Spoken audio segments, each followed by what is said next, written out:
So we're just about down to the finals of the Rugby World Cup. A lot of you guys have been asking me my opinion. Well, I hooked up with my main man, Chris. We're going to find out who he thinks is going to win, and I'm going to learn something along the way.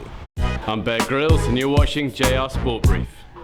So rugby is something that's watched by millions and millions all over the planet. Not too popular here in the United States, but it's something if you ever sat down and watched it, you had to go, damn, these guys are real players, and it's very interesting to me. And people have been asking me my opinion. And since it's so hard for me to sit down to even find, I hooked up with my main man, Chris Marais. Now, Chris, he has written for publications like ESPNscrum.com, and then when it comes to rugby, he knows exactly what's going on. So to start things off, and by the way, I spoke with him right before France beat Wales earlier today. He broke it down. Chris, tell the people what we've missed so far in the Rugby World Cup. You have missed 44 games, 254 tries, 17 yellow cards, 1 red card and 2 big upsets. Ireland beat Australia and Tonga beat France. There have been some incredible performances from the so-called minnows or lesser nations. And we're now at the semi-final stage with only 4 teams remaining. Importantly, the defending and former world champions, that's South Africa and England, are already on the plane home. Minnows, I like that very much. You know what? Lesser teams, I think I'm going to start calling the Cleveland Cavaliers the Cleveland Minnows, or maybe just call them Minnows, period. But look, I also asked Chris, I said, what attracts you to the sport? What is rugby about? Rugby is about pace, power, technical ability and controlled aggression. It has great values. Respect the game, respect your opposition and respect the referee. And also, don't take yourself too seriously. It's the ultimate team sport. Every player, 1 to 15, has to perform in their individual specialised role for the team to function and succeed. But most of all, this sport is about passion and it's about desire. 95% of the time, the team that wants it the most will win the game.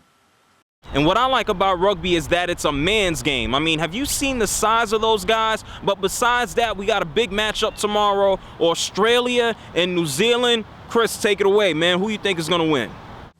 What a game this is. 2 huge rivals going in, evenly matched. New Zealand are definitely favourites, but they have big injury worries. Australia, coached by a New Zealander, rarely perform at Eden Park, but they have some incredible players in key positions. The big matchups will be at number 10 and also in the back row. These are the guys wearing 6, 7 and 8. Whoever wins that battle should go on and book their final spot. And for me, New Zealand just take it. Okay, so I asked Chris about all 4 teams before France beat Wales earlier today, and I said, who do you think is going to win and take the whole tournament? This is what he had to say. Look, New Zealand should win this thing. They're the best team and they've got home field advantage.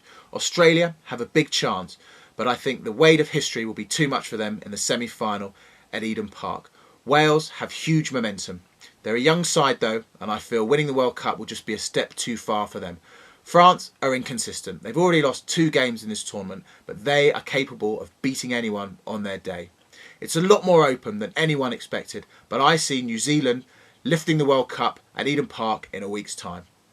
Thank you very much, Chris. I think you know a little bit more than I do, so I'm going to rock with your opinion. I'm going to say New Zealand is taking it all the way as well. So look, big shout outs to Chris. Probably right before the final, we're going to come back and check in with Chris to hear more about his opinion as we lead up into that final matchup. This is JR. You're checking out the Sport Brief. Hopefully you guys got some insight. And if you ever see a rugby player walking down the street, show him some love.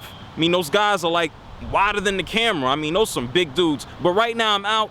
Thank you very much, Chris. Make sure you watch the Rugby World Cup. I'm out, people. Peace out. Later.